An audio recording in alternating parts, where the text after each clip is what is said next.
안녕하세요. 저는 딸 하나를 둔 30대 이혼녀입니다. 제가 사연을 올리게 된 이유는 살아생전 제 목숨을 빼앗길 만큼 큰 위기를 겪고 이혼을 했기 때문이에요. 삶이라는 게 늘 건사하기엔 험난한 땅덩어리란 걸 알지만 저는 뉴스에 나오는 사건, 사고 안 겪고 잘 살 줄 알았습니다. 그냥 적당히 부부싸움하고 적당히 고부 갈등 느끼며 남들 지내는 것처럼 그렇게 평범하게 살 줄 알았어요. 제 결혼 생활에 믿을 수 없는 존재가 나타나 저의 행복한 미래를 순식간에 망가뜨릴 줄은 몰랐단 말입니다. 기적적인 사연들도 덜어 있었으나 주로 사연자분들이 억울하고 슬픈 경험담을 이곳에 많이 올리는 것 같길래 저도 한번 들러보았습니다.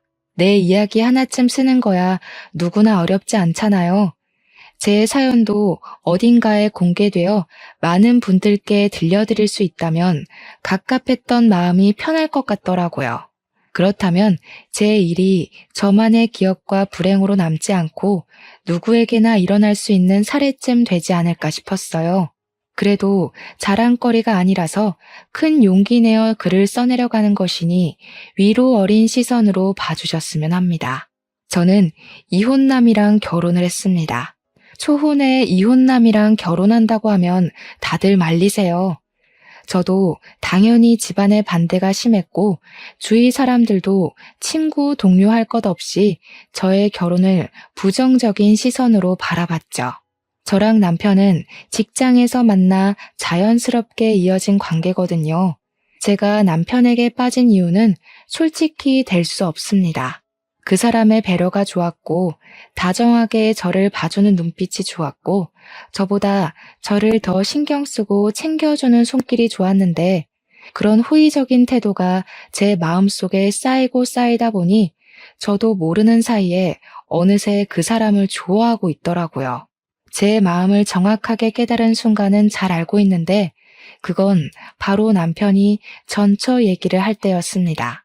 희한하게 남편과 살갑게 대화를 하다가도 남편 입에서 전처 얘기만 나오면 기분이 확 죽어버렸어요.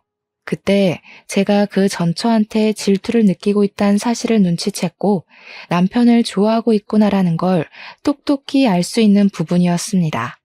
남편도 분명 저에게 호감이 있는 것 같은데 저한테 확실한 의사 표현은 하지 않더라고요. 아마 제가 초혼이기 때문에 자신의 존재가 괜히 제 앞길을 막는다고 생각했던 것 같아요. 남편이 그만큼 저를 신경 써주는 게 너무 제 눈에 보였고, 저도 어느 순간부터 남편의 그런 태도를 신경 쓰다 보니까 어느새 깊어진 마음 때문에 제가 먼저 고백을 했습니다. 남편은 저를 감히 거절할 생각을 못하면서도 미안해했어요. 자기가 이혼남이라서 사과를 했고 제 연애사에 먹칠을 하는 것 같다며 사과를 했죠. 하지만 남편은 제게 오점이 되는 존재가 아니었습니다. 이혼한 게 어때서요? 제가 초혼 입장이면 이혼남이랑 연애하면 안 됩니까? 법에 어긋난 짓을 하는 것도 아닌걸요. 남편은 연애하면서 제게 평생 겪어보지 못할 만큼의 마음을 주었습니다. 이런 건 이혼남이 아닌 미혼 남자친구한테서도 느껴보지 못했던 사랑이었어요. 그때만 해도 마음의 크기와 태도는 이혼을 했고 안 했고로 나눠지는 것이 아니라 그 사람의 됨됨이와 진실한 감정으로 만들어지는 거라고 생각했습니다. 저는 남편과 혼전 임신을 하게 되었어요. 어차피 저희가 결혼 전제를 생각하고 있던 터라 임신을 축복으로 생각했고 망설임 없이 바로 결혼식 날짜를 잡았죠. 남편이 다정했던 것만큼 시부모도 정말 자상하고 좋은 분들이었습니다. 저는 시집 잘 갔다는 생각을 했을 정도로 고생 없이 지냈어요. 시부모가 먼저 배려를 해줘서 저희는 갈등 없이 분가를 진행하기도 했었어요. 그리고 제가 출산을 할 때까지는 시댁과 남편에게 최고의 대우를 받았습니다. 시모가 굳이 저희 집을 찾아와 임신에 좋다는 몸보신 음식을 많이 만들어 주었고 남편도 제가 뭐 입만 다시면 이것저것 챙겨주면서 늦은 새벽까지도 편의점을 뱅뱅 돌았어요. 이런 집안을, 이런 남편을 누가 이혼 집안이라 욕을 하겠습니까? 초혼끼리 결혼을 한 제 친구들도 시댁이랑 남편한테 이런 대접은 못 받았답니다. 제가 아기용품 돈 들인 거 없이 시부모가 잔뜩 해주고 남편이 산책할 겸 친구들 만나서 놀다 오라고 용돈까지 준다고 하면 제 친구들이 더 자지러져요. 저 때문에 제 주변 사람들은 이혼한 사람들에 대한 편견이 조금 줄었었죠. 그야말로 저는 출산을 하기 전까지 최고로 행복한 며느리였고 최고로 사랑받는 아내였습니다. 하지만 역시 결혼이랑 풍습은 사람의 인간성을 제대로 밝혀주는 도구인 게 아닌가 싶어요. 다들 이혼을 하는 데는 그만한 이유가 있는 거라고 하잖아요. 물론 억울하게 이혼당한 멀쩡한 사람들이야 널려 있겠죠. 제가 말씀드리고 싶은 건 이혼 사유를, 이유를 제 눈으로 직접 보고 제 귀로 직접 듣기까진 배우자의 말만으로는 신뢰해선 안 된다는 걸 이번 기회에 알게 되었다는 거예요. 당시 출산 임박 때까지만 해도 저는 푸근한 일상 속에서 아이가 태어나면 앞으로 더 기쁘고 좋은 일만 만들어주겠다고 나날이 다짐만 할 시기였습니다. 문제는 제가 출산을 하고부터 발생했어요. 단단히 마음먹었던 저의 알찬 책임감과는 다르게 제 인생 그래프는 서서히 내리막길을 가기 시작했죠. 저희 딸이 100일이 되었을 때였습니다. 그날 낮에 축하 파티를 하고 저녁에는 남편 친구들이 100일 선물을 사들고 집들이를 왔었어요. 결혼 전에도 몇 번 만나서 같이 인사 나눴던 적이 있었기에 아는 얼굴들이었습니다. 남편의 고등학교 동창이라서 서로 못 볼 거 다 보고 다 듣고 함께 큰 친구들이더라고요. 같이 어울려서 감사 인사를 전하고 싶었으나 저는 아기 때문에 간단한 술상을 차려주고 방에 들어와야 했습니다. 남편 친구들에게 받은 선물들을 풀어보며 딸에게 잘 어울리는 옷과 인형들을 가지고 제 아기랑 놀았어요. 그렇게 한 2-3시간이 지났을 겁니다. 아기는 애착 인형 하나 안고서 잠이 들었고 저도 슬쩍 졸릴 때였어요. 갑자기 밖에서 남편의 큰 목소리가 "우리 와이프!" 하고 소리를 치는 겁니다. 수저로 상을 두들기는 것 같기도 했어요. 사람이 왜 내 얘기를 하는 것 같으면 그 호기심 못 참지 않습니까? 남편이 제 얘기를 뭐라고 할까 궁금한 마음에 잠이 깨더라고요. 슬쩍 몸을 일으켜 방문을 열어봤습니다. 와이프가 나한테 연락 왔더라니까. 지가 뭔데 우리 딸 100일을 축하해. 내 딸 태어난 그날에도 그년이 나한테 문자했는데 뭐라는지 아냐? 나 안 닮아서 다행이라더라. 아빠 잃게 될 텐데 아빠 닮으면 서럽지 않겠냐고. 미친 거 아니야? 남편이 자꾸 와이프 거리면서 친구들한테 하소연을 하는데 저뿐만 아니라 친구들도 남편이 말하는 대상을 헷갈려하는 것 같았습니다. 저는 당연히 와이프라 해서 제 이야기인 줄 알았으나 친구들이 와이프 누구를 말하는 거냐고 묻는 소리에 남편 대답을 듣고 좀 당황했어요. 아, 누구긴 누구야. 내 와이프 모르냐? 심수와 그년. 걔 때문에 내 인생이 성할 날이 없다. 무슨 나 못 잡아먹어서 죽은 귀신이 붙었나? 자기가 자기 발로 집 나가놓곤 이제 와서 누굴 탓하는 건지 모르겠다니까. 심수아? 제 이름은 김옥연입니다. 그러니까 남편이 여태 와이프라고 칭했던 사람은 전처라는 거겠죠. 그 순간 서운하고 기가 막혀서 방문을 닫아버렸는데 제가 좀 세게 닫아서 아마 밖에서 다 들었을 겁니다. 그렇잖아도 떠들썩하던 분위기가 순식간에 팍 조용해졌더라고요. 그러나 전처 얘기는 그날뿐만이 아니었어요. 그 뒤로 남편은 술만 마시면 한 번씩 전처를 자기 와이프라고 일컬었습니다. 술 깨고 그 다음날 제가 그 사실을 콕 집어서 지적을 해주면 남편은 혼자 식겁해선 미안하다 사과하길 몇 번이나 반복했어요. 그러면서도 전혀 고쳐질 기미는 안 보였습니다. 당신 전처한테 미련 남았어? 내가 분명 조심해달라고 했잖아. 술 마실 때마다 같은 실수 반복하는 건 내 말을 귓등으로 듣는 거야? 아니면 전처가 그립기라도 한 거야? 무슨 그런 소리를 해. 나한테 전처는 끔찍한 존재, 그 이상도 이하도 아니야. 나한테는 과거 결혼 생활이 지옥이나 마찬가지였다고 했잖아. 내가 왜 자꾸 술 먹고 그러는지 모르겠지만 미안해. 근데 진짜 전처에 대한 마음은 이미 옛날부터 없었어. 제 대처법에 문제가 있는 건지 제가 계속 같은 말을 반복해야 하는 날이 들어갔어요. 같은 문제로 서운함이 쌓이다 보니까 갈수록 더 심한 갈등이 생기더라고요. 그래서 남편이 먼저 다시는 술을 안 마시겠다고 다짐을 해줬고 그걸로 겨우 합의를 봤습니다. 물론 남편은 한 번 갔다 온 사람이니까 와이프라고 부르던 전처를 착각하고 또 그렇게 부를 수 있다고 이해는 해요. 하지만 그게 술 먹을 때마다 반복이 된다면 좀 곤란하잖아요. 그것과는 별개로 저만 스트레스를 받는 거고요. 남편은 알아서 입 싹 닫고 군말 없이 금주를 하겠다고 해주니 저도 그쯤에서 한 발 양보해야 했습니다. 그렇게 시간은 또 좀 평화롭나 싶었어요. 그럴 리가 있겠습니까? 제 인생이 출산을 하고 내리막길을 내려가고 있다 그랬잖아요. 그날도 저는 여전히 내리막길에 서 있던 중이었어요. 남편이 출근한 날 제가 아이를 유모차에 태우고 잠깐 산책을 나간 적이 있었습니다. 벤치에 앉아서 아이랑 놀고 있는데 어떤 여자가 제 옆에 착석하더라고요. 그분은 반려견 산책을 나왔는지 유모차에 강아지를 태우고 있었습니다. 우리 딸이 그 새끼 강아지가 인형인 줄 알고 만지고 싶어서 손을 조물락거리길래 저도 그 강아지를 아른 채 했어요. 와, 강아지가 너무 예쁘네요. 이 정도면 겨우 4개월 정도밖에 안 됐겠어요. 저희 애도 강아지를 되게 좋아해서 집에 강아지 인형이 많아요. 인형 같은 강아지가 움직이니까 우리 딸이 이렇게 좋아하네요. 네, 그래봤자 아이만큼 예쁠까요? 보니까 확실히 부인을 더 닮긴 했네요. 그래도 이렇게 잘 낳고 잘 살고 계신 것 보면 강량철 씨가 아이 지우란 소리는 안 했나 봐요? 어때요? 남편이 잘해줘요?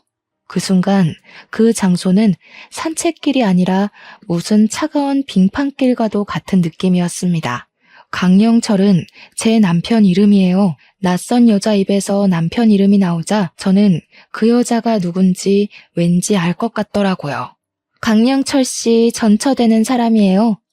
남편분께 제 이야기를 들었는지 모르겠지만 그 사람 말 웬만하면 믿고 거르는 게 좋을 거예요. 진실한 게 전혀 없는 사람이거든요. 역시나 그녀는 내 남편의 전처였던 겁니다. 어떻게 전처가 우리 아파트 산책길에 있는 건지도 궁금했지만 그보다 제 신경을 더 쓰이게 만들었던 건 전처가 뒤에 한 말들이었어요. 애가 곧 돌이죠? 저도 아들이 하나 있었는데 돌도 못 보내고 죽었어요. 강씨 집안 때문에 제 애가 제 명에 못 살고 안타깝게 떠나버렸죠. 그 집안에선 절대 아이 무사히 못 키워요. 딸 안녕을 바라시는 거면 이혼하는 게 좋을 겁니다. 남편은 제게 분명 전처아이 사이에 아이가 없었다고 했습니다. 아이가 없는 건 맞는 것 같은데 그게 원래 착상 자체가 없었던 게 아니라 아이의 사망 때문에 자식이 없다고 했을 줄은 꿈에도 몰랐어요. 몰랐으니 당연히 아이에 대해선 더 물을 생각도 안 했고요. 이미 아이 여부 사실만으로 너무 놀라서 대답을 못 하겠는데 이혼을 하라니요. 강씨 집안에선 애를 못 키운다니요. 전혀 이해할 수 없는 말을 하는 전처의 발언에 저는 기분 나쁜 표를 내고 말았어요. 지금 무슨 말을 하고 싶은 거예요? 제 남편의 전부인 된다는 건 잘 알겠는데요. 아이를 잃은 건 정말 유감이지만 저한테 이런 말을 할 이유는 없다고 보는데요. 혹시 저희 집 뒷조사라도 했나요? 어떻게 찾아와서는 저한테 이런 말을 하는지 모르겠네요.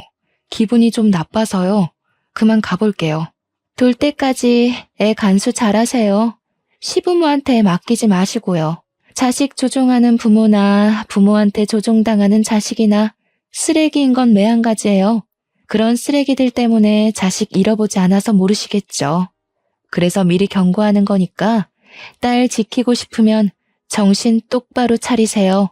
자꾸 찝찝한 소리를 해대는 전처에게 화가 나서 내가 그만하라고 소리를 질렀더니 거기에 우리 딸이 놀라서 울고 전처는 제게 고개만 까딱 인사하고 사라져버렸습니다. 정말 어딘가 모르게 섬뜩하고 기분이 나쁜 여자였어요.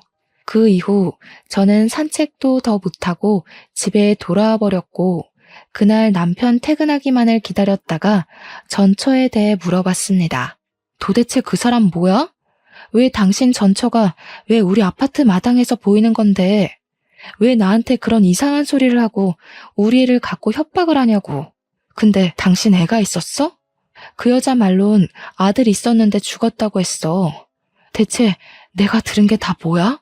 저도 남편을 기다리는 시간 동안 너무 답답하고 무서워서 이것저것 질문을 던졌더니 남편이 급하게 사색이 되면서 전처에 대한 행방만 묻더라고요.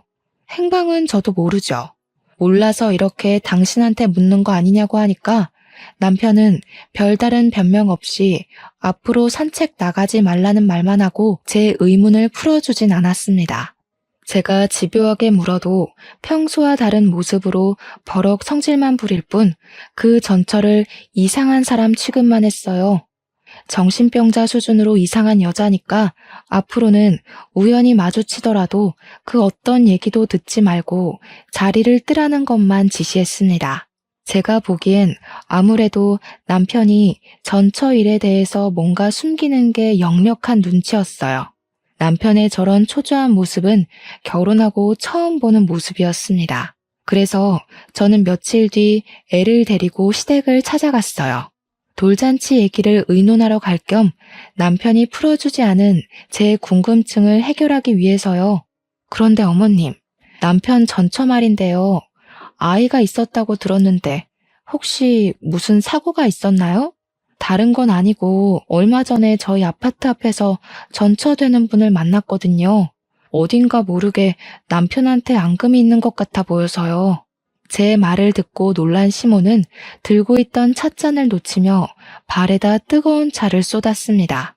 제가 더 놀라서 허겁지겁 휴지를 뽑아 시모를 챙겨드렸는데 그 와중에도 시모는 제게 전처에 대한 질문만 물을 뿐이었어요. 그러면서 옆에 앉은 시부는 전처 욕을 하기 시작했는데요. 그년이 기어코 나타나지 말라니까 어른 말을 귓등으로 쳐듣네. 그래서 새아가는 그년을 산책 갔다가 마주쳤다고? 그년은 그런 부자 동네에 기웃거릴 사람이 못 돼. 이거 분명 일부러 찾아온 거다. 내 인연을 확 그냥. 대체 그 여자가 무슨 생각으로 거길 왔다니? 기가 막히고 코가 막혀서 말도 안 나오네. 또 그런 일이 있거든 절대 상종하고 있지 마라. 경찰에 확 신고를 해버리던지.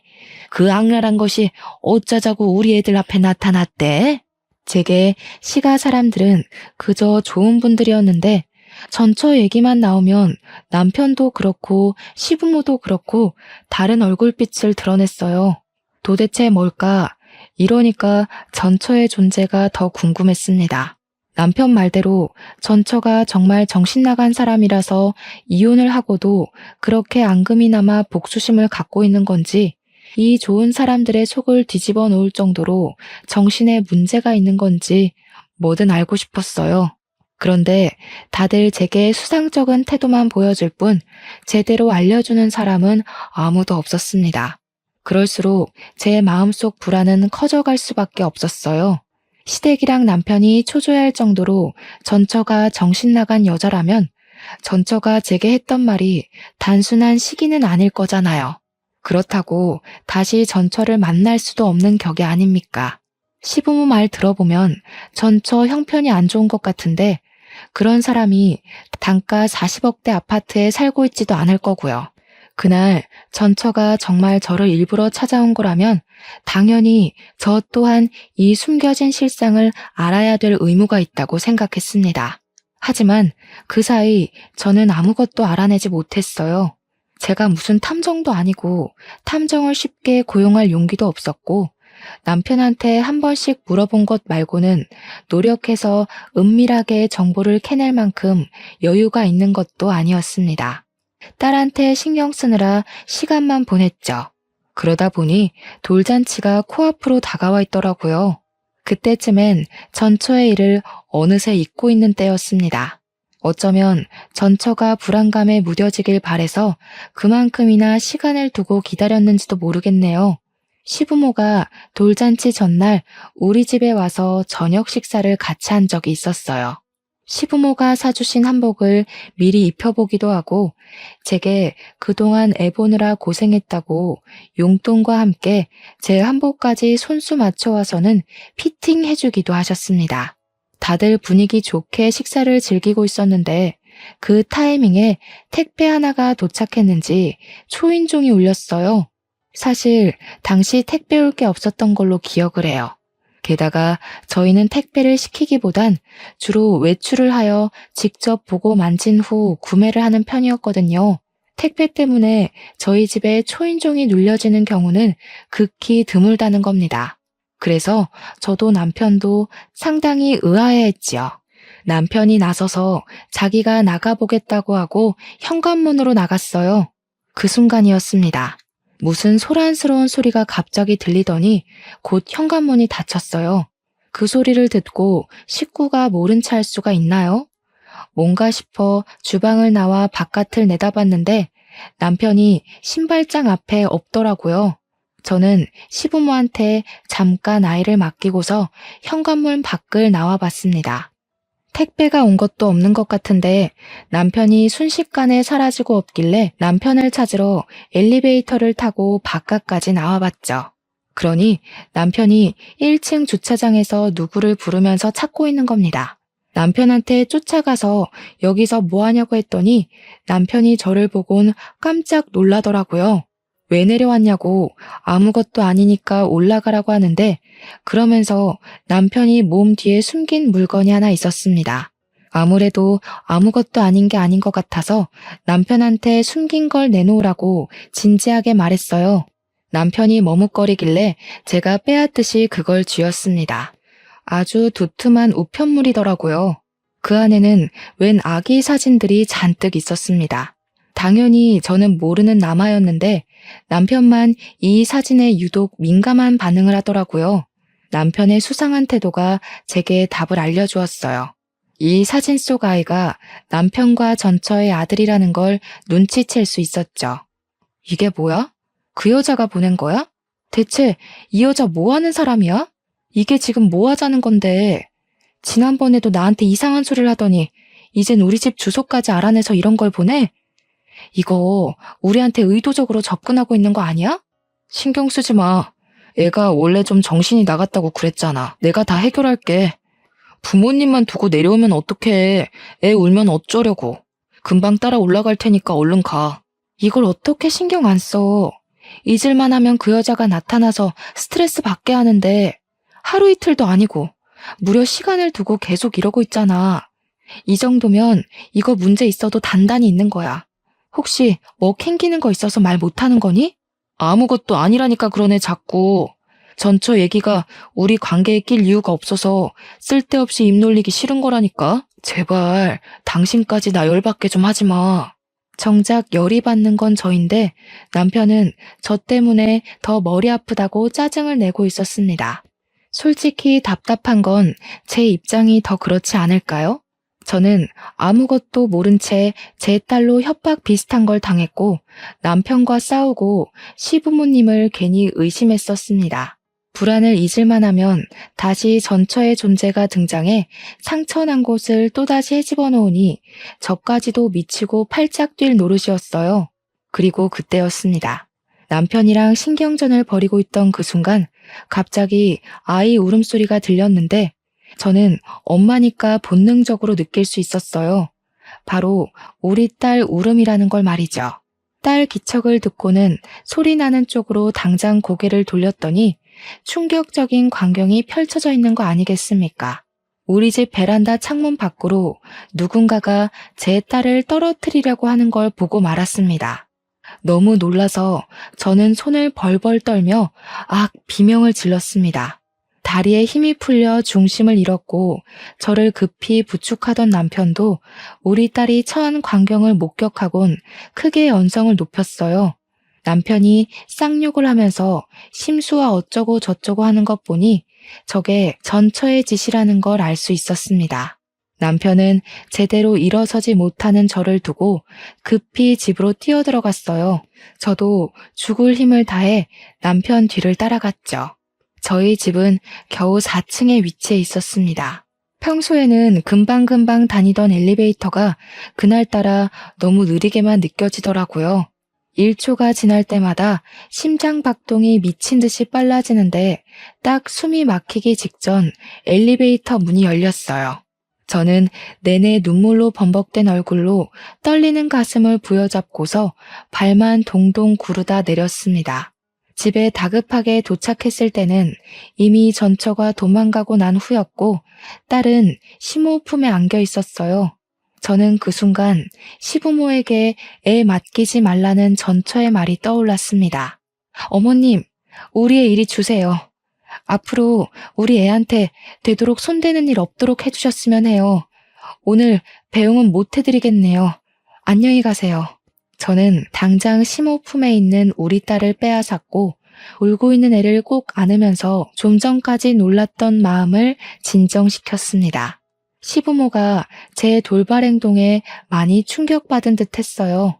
그러거나 말거나 저는 우리 딸 잃은 줄 알았던 마음 때문에 모든 게 너무 무서워서 방으로 들어가 버렸습니다. 그 이후는 남편이 대충 시부모 달래서 집에 보내는 것 같았어요. 당장 다음 날이 돌잔치였는데 이게 무슨 재앙인지 모르겠더라고요. 저는 그날 밤 남편을 원망하면서 내내 두려웠던 마음을 토로하며 목소리를 높였는데요.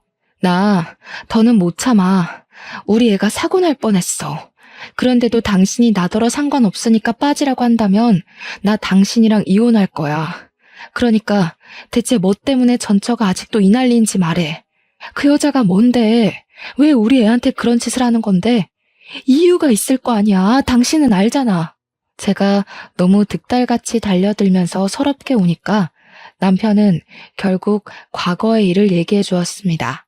이혼 얘기까지 하니까 남편도 더는 감출 수 없는 부분이라고 판단했겠죠. 남편이 해주는 말들은 일반 상식선에서 이해하기 벅찰 만큼 충격적인 내용들이었습니다. 남편은 전처랑도 혼전 임신을 했다고 했어요. 그러나 전처가 유흥에서 일하던 여자였던지라 시부모의 결혼 반대가 심했고 남편도 전처랑 결혼까지는 원하지 않았다고 했습니다. 그래서 남편이랑 시부모가 전처한테 애를 지우라고 권유도 했었대요.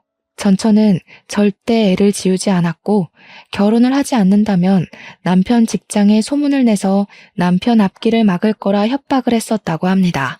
결국 시부모는 둘의 결혼을 허락했다는데요. 전처의 형편이 안 좋으니까 시가의 합가로 시작을 했는데 시부모가 그 기회를 틈타 전처에게 그렇게 심한 시집살이를 일삼았다네요. 전처가 출산을 하고 난 후에도 시부모는 전처를 일관되게 하대했고 오히려 전처가 이 생활을 못 견디고 집을 나갈 수 있도록 남편한테 일부러 다른 여자까지 서슴없이 소개해주며 전처 마음에 불을 지폈다고 했습니다. 또 시부모가 남편과 전처 사이를 이간질도 해 남편이 전처를 안 좋게 보도록 만들었다는데 남편이 그걸 곧이곧대로 믿고는 전처에게 손찌검도 했다는 거 아니겠습니까? 그리고 애가 죽음까지 이르게 된 것도 애가 돌이 되기 전에 시부모가 전처를 강제로 떼어놓고 접종 마치러 가다가 사고가 난 거였고 웃기게도 시부모는 괜찮았는데 아기만 세상을 떠나게 된 경우였다고 합니다. 남편 말로는 아마 아이가 죽고부터 전처가 미쳐서 지금까지 이러는 것 같다고 했습니다. 그 소리를 죄인이 된 것처럼 얘기를 하는 남편을 보면서 저는 처음으로 남편이 인간 아니라는 생각을 했어요. 제가 알고 있는 다정한 남편이 가면이란 걸 알았고 인심 좋은 시부모의 존재가 거짓이라는 걸 알았습니다. 이들은 언제든지 괴물이 될 수 있는 호르몬을 감추고 있을 뿐 언젠가 제가 마음에 들지 않는다면 변할 겁니다. 저희 친정 형편도 마찬가지로 어려워지게 된다면 전처에게 했던 것처럼 제게도 괴물 같은 모습을 보여줄 수 있는 사람들이었어요. 결국 저는 남편의 되바라진 인격을 참지 못하고 뺨을 날렸습니다. 설마 우리 집이 넉넉하게 살아서 나한테 일부러 접근한 거였니? 네 전처가 가난한 술집 여자라서 어머님 아버님이 쫓아낸 거라면 나는 어머님 아버님이 좋아할 것 같은 집안이라서 계산적으로 접근했단 말밖에 더 돼? 아니야. 내가 그런 수고스러운 짓을 뭐하러 하겠어. 내가 이럴 줄 알고 전처 얘기 안 하려고 했던 거라고.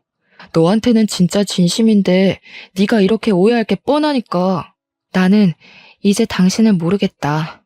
근데 웃긴 게 더는 당신 사정 알고 싶지도 않아. 이제 와서 결혼을 물을 수도 없으니까. 저 여자 더는 못 날뛰게 당신이 제대로 해결해. 한 번만 더 내 딸 위험하게 만들면 나 더 이상 당신 진심 같은 거 안 믿어. 그러곤 저는 그날 각방을 썼습니다. 제가 알던 남편이 아니란 사실을 자각하고 나니까 차마 남이랑 한 입을 덮는 것 같은 기분이 들어서 합방을 못 하겠더라고요. 그렇게 냉전인 상태로 다음 날이 왔고 저는 어쩔 수 없는 돌잔치를 위해 힘내서 움직여야 했습니다. 예약해놓은 식장으로 갈 때도 남편 차에 동승하면서 한마디도 안 하고 창밖만 보았어요. 잔치 장소는 산 배경이 예쁘게 보이는 야외였습니다. 시부모가 강아지 좋아하는 우리 딸을 위해서 강아지 인형 잔뜩 깔아주고 올라탈 수 있는 모형까지 만들어 잡아준 곳이었어요. 비록 전날은 해괴망측한 일들 때문에 기분이 안 좋았지만 그래도 우리 딸이 강아지 인형 사이에서 화사하게 웃고 있고 사람들에게 예쁨을 받고 있으니 제 기분도 조금 풀리더라고요. 하지만 문제는 어딘가 모르게 계속 불안했던 제 감정이 결코 기분 탓이 아니었다는 것입니다. 그것은 곧 일이 터질 거라는 징조나 다름이 없었고 그 사건은 우리 딸만 강아지 모형 의자에 앉혀놓고 사진을 찍어야 할 때 터지고 말았어요. 누군가 불이야 하고 소리를 지르자 순식간에 분위기가 웅성웅성 산만해졌습니다. 그리곤 사람들이 가리키고 있는 방향을 보니까 정말로 불이 번지고 있더라고요. 그것도 우리 딸 쪽으로 길게 뻗어오는 불줄기였고 그걸 미리 확인한 남편이 잽싸게 우리 딸을 챙겼습니다. 그리곤 다들 서둘러 사람들을 대피시켰죠. 잔디 위라서 불길이 번지는 건 한순간이었어요.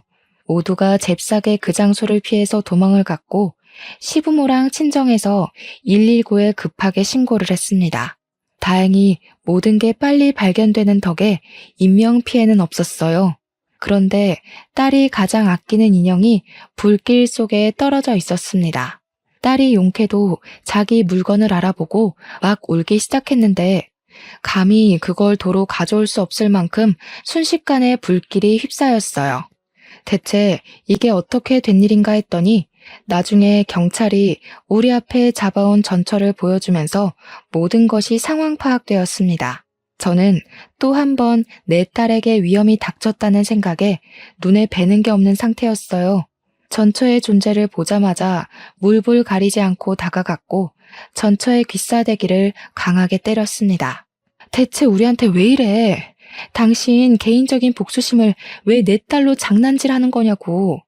당신이 억울하고 분하면 내가 내 자식까지 바쳐야 돼? 나한테 이럴 게 아니라 그쪽이 남자 잘못 만난 탓을 해야죠. 나는 저 사람들이 잘 먹고 잘 살도록 못 내버려도 내 아들이 왜 죽었는데 네 애가 어떻게 죽었는지 알면 남의 자식한테 이러면 안 되지. 어떻게 아이 잃었다는 엄마가 똑같이 끔찍한 짓을 저지를 수가 있어. 당신은 당신 아들을 2번 죽이는 거나 다름없다고. 그쪽이 그렇게 원망하는 사람들이랑 다를 게 뭐야. 제가 울분을 토하며 고함을 지르자 전처는 자신의 잘못을 알고 눈물을 흘리면서도 시부모와 남편을 노려봤습니다. 그러면서 저들이 자신의 아이를 죽이고도 아무 일 없었던 척 행복한 게 너무 싫었고 목숨 걸고 복수를 하고 싶었다고 했어요. 그것에만 미쳐 있다 보니 죄 없는 내 생각까진 미처하지 못했다며 결국 미안하게 되었다고 사과를 했습니다. 전처의 마음을 아예 이해 못하는 게 아니라서 저도 속이 미어 터질 것 같았어요. 진짜 괴물은 전처가 아니라 시댁과 남편인데 이 사람들 때문에 전처도 괴물이 될 수밖에 없었다는 걸 알아서 이해해주고 싶었어요.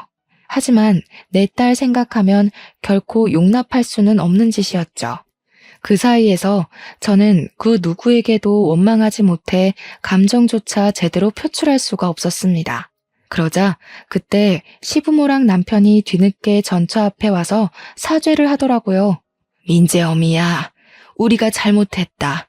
그날 그건 정말 사고였어. 물론 우리가 민재를 억지로 떼놓은 건 용서받지 못할 실수였다는 거, 그거 인정해. 그렇다고 죄 없는 내 손녀가 어른들 복수 때문에 피해보는 건 아니지 않니? 제발 그만해라. 너 때문에 우리 충분히 피말랐어. 그래, 복수를 할 거면 나한테 해. 네 눈에 띄지 않게 살려면 나 진짜 찍소리도 안 하고 얌전하게 지낼 수 있어. 그러니까 제발 내 딸은 건들지 마. 이렇게 부탁할게. 시부는 끝까지 전처를 외면하고 있었고 시모랑 남편이 나름 진심을 담아 사과를 했지만 저는 알고 있었습니다. 그것이 이미 늦은 용서인데다가 자기들이 살고자 하는 비굴함이라는 걸요.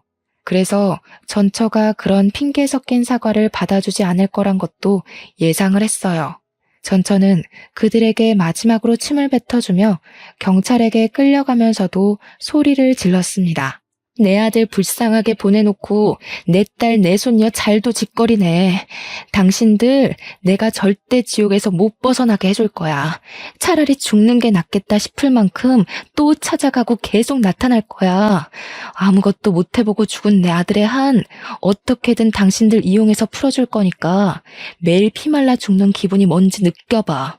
전처의 발언은 그 자리에 있는 모든 사람들과 공직자들에게 불쾌감을 넘어 안타까움을 안겨주었습니다. 그리고 저희 시댁과 남편은 순식간에 천하의 몹쓸 놈들이 되어버렸죠. 이 모든 광경을 지켜보면서 저는 더 이상 이 아슬아슬한 집안을 감당하기가 버거웠어요. 그래서 우리 딸의 기쁜 생일날 남편에게 이혼을 요구하고 말았습니다. 남편은 제 말에 놀라서 무슨 소리냐고 또 해명을 하기 시작했어요. 쟤 그냥 하는 말이야. 그래봤자 방아쇠로 몇 년은 깜빵에서 썩을 운명이라고. 더 이상 이런 일 없을 거야. 방금 사과한 것도 적당히 걔 비위 맞추려고 했던 거지. 나 솔직히 잘못한 거 없어. 내가 지 아들 죽였나? 자기 아들 운명이 거기까지였던 걸 괜히 우리 탓하면서 난동 부리는 거야. 이런 것도 해명이라고 하는 건지. 정말 사람 같지도 않은 탈을 마주하면서 구역질이 나올 뻔했습니다. 그리고 언젠가는 이 비굴한 모습이 제게도 향할 독화살일 거라는 생각이 들었어요. 사람은 모든 걸 잃었을 때 본 얼굴이 나온다고 하잖아요. 남편의 밑바닥을 이렇게 노골적으로 확인하게 되니 그동안 자신했던 저의 판단들이 모두 잘못되었다는 걸 느꼈습니다. 저는 치밀어 오르는 우라를 참지 못하고 남편의 귀싸대기를 한 대 날렸어요. 딸을 위해서 과감히 남편을 버리기로 마음먹었죠. 당신은 그 여자한테 진심으로 사과를 했어야 했어. 다리가 절단 나도록 무릎을 꿇었어야 했고 머리에 피가 나도록 쳐받고 잘못을 빌었어야 했다고. 잘못한 게 없다고? 당신이 저 여자를 만났던 거, 지우라고 협박했던 거, 시부모한테서 지켜주진 못할 망정 똑같이 괴롭힌 거, 이건 다 잘한 짓이니? 그냥 당신은 당신 자체가 잘못인 거라고. 알았어. 다 알았으니까 여보 제발 이러지 마. 왜 저 여자 일에 휘말려서 우리가 헤어져야 돼? 저 여자 말 다 진짜는 아니야. 우리가 이혼하면 저 여자 좋은 일만 시켜주는 꼴 된다니까? 한심한 새끼. 끝까지 자기가 뭘 실수하고 있는 줄 모르네. 저 여자의 죽은 아들도 어쨌든 네 새끼 아니야? 어떻게 네 새끼를 그런 식으로 말할 수가 있는지 모르겠다. 이제 보니까 정신 나간 건 저 여자가 아니라 너네 집안이었네. 아무래도 너네 집안은 평생 자식 팔자 손주 팔자 없을 사주인가 보다. 그만 이혼하자. 모두가 제 결혼을 부러워했고 제가 대접받고 산다고 생각을 했는데 그런 분위기 속에서 이런 결과를 보여주고 말았으니 정말 수치스러웠습니다. 저 하나만으로 이 망신스러운 곤욕을 당하는 거라면 그래도 견뎌는 봤을 거예요. 그런데 저희 친정 식구마저 제 꼴을 다 목격했잖아요. 제가 이런 사람과 결혼하고자 목에 핏대까지 세우고서 친정 식구들을 설득했었단 말입니다. 주위에 남편 같은 남자 없다고, 시부모 같은 부모님 없다고 그렇게 자랑을 했는데 참 꼴이 우습게 되어버렸어요. 그래도 친정은 친정이라고 오히려 저를 걱정하는 눈빛을 보내주고 있더군요. 남편뿐만 아니라 시모까지 제게 매달려 사죄를 바라는 상황에서 저는 그만 제 입장을 꺾어야 할 때라는 걸 알았어요. 이혼한 데는 다 그만한 이유가 있다며 제 결혼을 말려줬던 수많은 사람들에게 미안하다는 말 대신 행동으로 보여줘야 했습니다. 네가 우리 딸이 진정으로 행복하길 바란다면 평생 네 아들 외롭게 보낸 죗값 감당하고 속죄하면서 살아. 너희 집은 평생 갱생 못할 짓을 저지른 거야. 나는 내 딸을 그런 소름 끼치는 집안의 핏줄로 키울 생각 없어. 네가 실수한 게 맞고 내가 그걸 안 이상 당신들은 나한테 그냥 쓰레기일 뿐이야. 저는 그대로 친정 식구들을 따라 돌아섰습니다. 저를 끝까지 붙잡으려는 남편을 발로 차버리고 친정차를 타고서 친정집으로 향했어요. 집으로 돌아가는 동안 엄마의 위로를 받으면서 얼마나 울었는지 모릅니다. 딸은 그새 얼굴에 검은 잿가루가 묻어있더라고요. 부모 잘못 만나서 겪지 않아도 될 위험을 겪은 제 딸에겐 또 얼마나 미안했는지. 제 딸이 그날 이후로 강아지를 안 좋아합니다. 움직이는 강아지를 볼 때면 기겁을 하고 울기도 해요. 겨우 2살이라도 자기 딴에는 무의식 속에서 그날의 공포를 느끼고 있나 봐요. 그럴 때마다 제 가슴은 또 한 번 찢어지고 맙니다. 결국 그동안 저의 푸릇푸릇했던 마음과 기분들은 전부 당시에 뭣도 모르고 자만했던 저만의 허상들이었어요. 지난 날이 무척 후회스럽고 제 불찰을 매번 탓하고 있지만 그래도 이번 경험 덕분에 저의 좁았던 시야가 넓어지면서 한층 더 성숙한 어른이 되긴 했습니다. 딸을 위해서 남편을 깎아내는 고통을 얻었어도 저는 우리 딸이 무사한 게 먼저기에 제 판단이 옳았다고 생각해요. 뒤늦게라도 올바른 길을 찾아 걷기만 한다면 중간에 어떤 험난한 비탈길을 지나왔다고 하더라도 전부 제 삶의 밑거름이 되는 셈인 거 아니겠습니까? 주위에서도 저더러 손가락질하기보단 따뜻한 위로의 손길을 더 많이 보내주고 있어요. 그럴 때면 제가 인생을 헛살아온 게 아니라는 게 느껴져서 위안이 됩니다. 그래요. 사람이 실수하는데 등급이 어디 있겠습니까? 누구나 할 수 있는 실수, 저는 좀 크게 겪었다 생각하고 말려고요. 저는 더 단단해진 발바닥에 굳은 살을 달고서 우리 딸을 무사히 키워내기 위해 어떤 길이든 걸을 것이고 길을 잃더라도 반드시 바른 길을 다시 찾도록 노력하는 엄마가 될 겁니다. 전처는 현재 방화죄로 징역살이 중이라는데 아직 용기가 없어서 면회는 못 가봤지만 언제 한번 시간을 내서 들러볼까 해요. 다들 오지랖이라고 생각할 수 있겠으나 전처의 사정을 알고 있고 억울하게 죽은 아들을 잊지 못하는 엄마의 감정을 알 것만 같아서 그 사람이 계속 지옥에 살고 있는 게 마음에 걸리더라고요. 제가 뭘 어떻게 하겠다는 건 아니고 그냥 엄마 대 엄마로 한번 만나보고 싶을 뿐이네요. 물론 이마저도 언제 용기를 내서 다녀올진 잘 모르겠습니다. 아마 제가 마음의 정리를 끝내고 여유가 생긴다면 가능하지 않을까 싶어요. 아무튼 평범하게 살고 싶었던 평범한 애엄마의 하소연을 한번 써봤습니다. 다들 무탈하고 심심한 내 시간에 항상 감사하며 지내셨으면 좋겠어요. 우리는 불운을 운 좋게 비켜가고 있을 뿐 언제 어디서 불운이 닥칠지 모를 운명이라는 걸 기억하면서 말이죠. 제 사연은 여기서 마무리하겠습니다. 들어주셔서 감사합니다.